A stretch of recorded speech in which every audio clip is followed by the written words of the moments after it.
ये बात ध्यान रख ले कि ये जो कृपा हुई है ये सर्वोपरि कृपा हुई है। तुम्हें अपने मार्ग से इधर उधर ताकने की जरूरत नहीं है।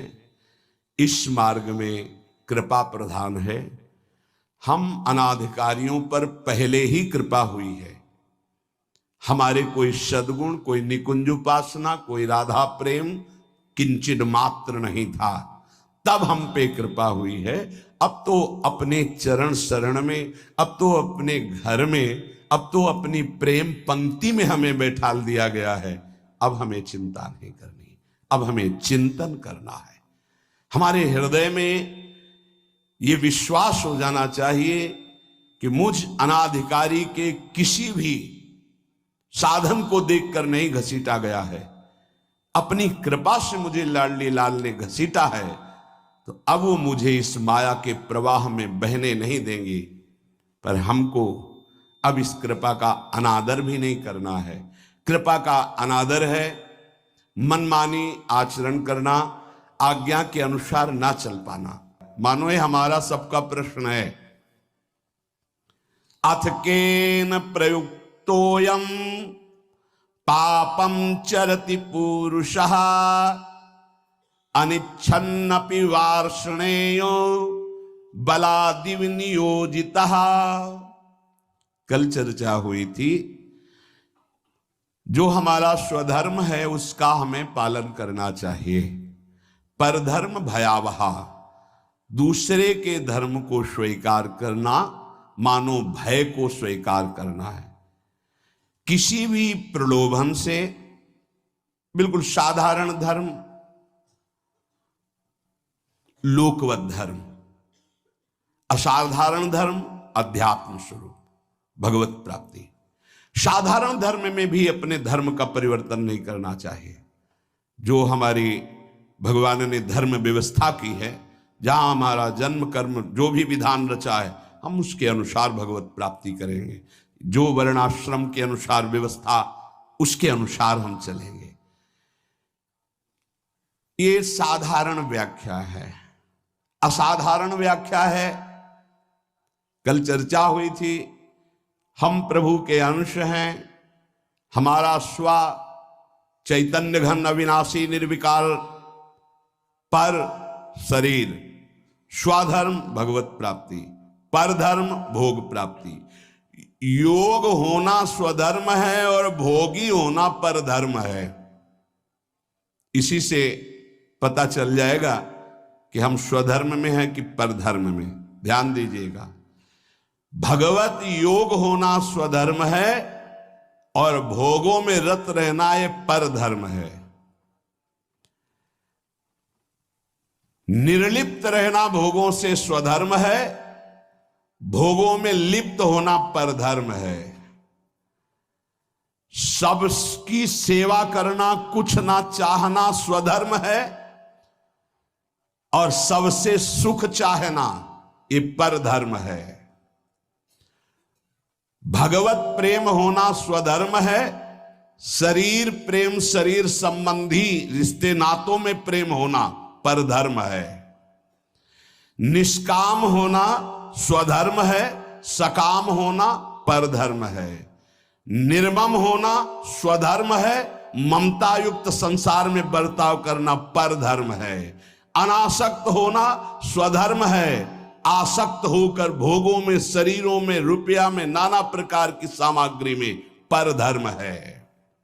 तात्पर्य, प्रकृति के संबंध को स्वीकार करके जो कुछ हो रहा है वो सब परधर्म है। परमात्मा के संबंध को स्वीकार करके जो कुछ है वो स्वधर्म है। क्या सुंदर स्वधर्म की व्याख्या है। स्वधर्म चिन्मय, चिदानंदमय, अविनाशी है। परधर्म जड़ धर्म है, परिवर्तनशील है, नाशवान है। प्रभु का अंश स्व, प्रकृति का अंश शरीर। स्वधर्म प्रभु से जुड़ना स्वधर्म, शरीर से, संसार से जुड़ना परधर्म। शरीर संसार के भोगों की इच्छा परधर्म, भगवत प्राप्ति की इच्छा स्वधर्म, चेतन स्वधर्म, जड़ परधर्म, परमात्मा स्वधर्म, प्रकृति परधर्म। बहुत सुंदर, इससे सुंदर व्याख्या स्वधर्म और परधर्म की मिलना कठिन है। परिवर्तनशील परधर्म, एक रस स्वधर्म। दो प्रकार की इच्छाएं होती हैं, एक भगवान की प्राप्ति की इच्छा, एक संसार की प्राप्ति की इच्छा। भगवान की प्राप्ति की इच्छा स्वधर्म है, इच्छा करना चाहिए। संसार की प्राप्ति की इच्छा परधर्म है, भयावह है, भय प्रदान करेगी, दुख प्रदान करेगी। कहीं कुधर्म को, अधर्म को, परधर्म को स्वधर्म मत मान लेना। दूसरे का अनिष्ट भाव, कूटनीति, आप अपने धर्म में इसे कुधर्म बना रहे हैं, यह स्वधर्म नहीं हो सकता। हमारे यहां देवता देवियों की, पशु की बलि चढ़ा रहे कि हमारे इष्ट कुल से चला रहा है, और प्रसाद में बोले ये स्वधर्म नहीं, ये अधर्म है। स्पष्ट यज्ञ में आराध्य देव के सामने प्रसन्नता, संकल्प पूर्ति में जो पशुओं की बलि है, कैसा भाव है इसमें? तो कोई बड़ी बहादुरी है? बोले वाले पशुओं को लाके काट दिया और कि इससे अंबा प्रसन्न हो जाएंगी। अरे मां है वो, उसकी भी मां है। जगदम्बा शब्द किसे सार्थक होगा? जगदम्बा शब्द कैसे सार्थक होगा? वो सब चराचर जगत की मां है। मां अपने बच्चे को काट करके ये देखकर सुखी हो जाएगी? नहीं। अगर सुखी होती तो जड़ भरत जी को जब काटा जा रहा था तो अंबा जी काहे को विचलित हो गई? मूर्ति फाड़ के प्रकट हुए, काट के फेंक दिया सब अपने आराधना करने वालों को। यह स्पष्ट यहां आज्ञा है, किसी भी जीव को कष्ट देकर के, बलि आदि देकर कि हमारा स्वधर्म है, बोले यह अधर्म है, स्वधर्म नहीं। दूसरे का अनिष्ट भाव, कूटनीति, दुख देना, नाना प्रकार के जाल में फंसाकर दूसरे को दुख देना, बोले ये कुधर्म है। मनमानी आचरण, शास्त्र विरुद्ध आचरण अधर्म है। और अपने लिए जो निषिद्ध निषेध करता है शास्त्र, दूसरे वर्ण आश्रम, दूसरे धर्म मार्ग का नहीं, ये परधर्म है। कुधर्म, अधर्म, परधर्म का त्याग करके स्वधर्म में चले तो उसका परम कल्याण हो जाता है।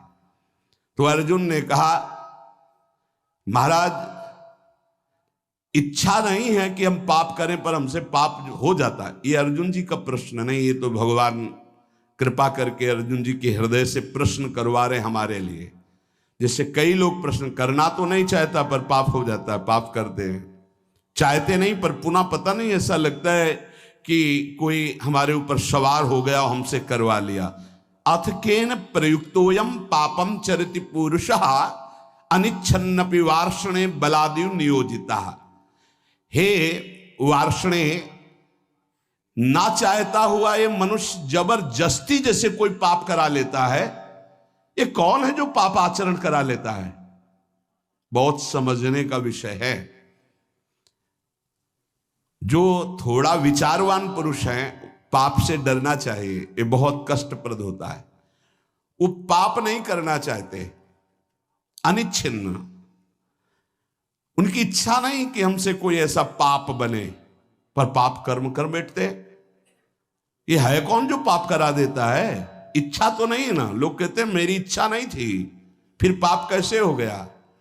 तो हम मानते हैं कि आप विचारशील हैं, पाप नहीं करना चाहते, पर भीतर जो पाप कराने की इच्छा है उसको तुमने देखा?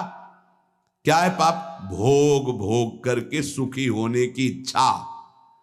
भोग भोग करके सुखी होने की इच्छा, इसको तुमने नहीं देखा? यही पाप कराती है। भोगों में सुख है, ये जो तुम्हारे अंदर बैठा हुआ यही पाप करा रहा है। नहीं, दुख वाला भला आचरण करके दिखाओ कि इसका परिणाम जो है वर्तमान में भी दुखद और भविष्य में भी दुखद, आप बिल्कुल कदम नहीं रखेंगे। आपकी सुख बुद्धि होती है। अभी हम छीना झपटी करके चोरी कर ली चैन की, मोबाइल की, 10-20 हजार मिल जाएंगे, उससे अच्छा भोग होगा। चोरी, हिंसा, व्यभिचार, जुआ, जो भी निषिद्ध कार्य होते हैं, अंदर से सुख की लालसा होती है। अनिच्छिन्न केवल उसका ये कहने का है कि वैसे मेरी पाप करने की तो इच्छा नहीं थी, लेकिन भोग सुख की इच्छा ही पाप का मूल है। बलाद्यु नियोजित। अर्जुन जी कह रहे हैं फिर ये बलात् मुझसे कौन पाप करवा लेता है, मेरी इच्छा तो पाप करने की नहीं। ये संसार में सुख है, भोगों में सुख है, अंदर जिसके ये बैठा है वो पाप किए बिना रह नहीं सकता।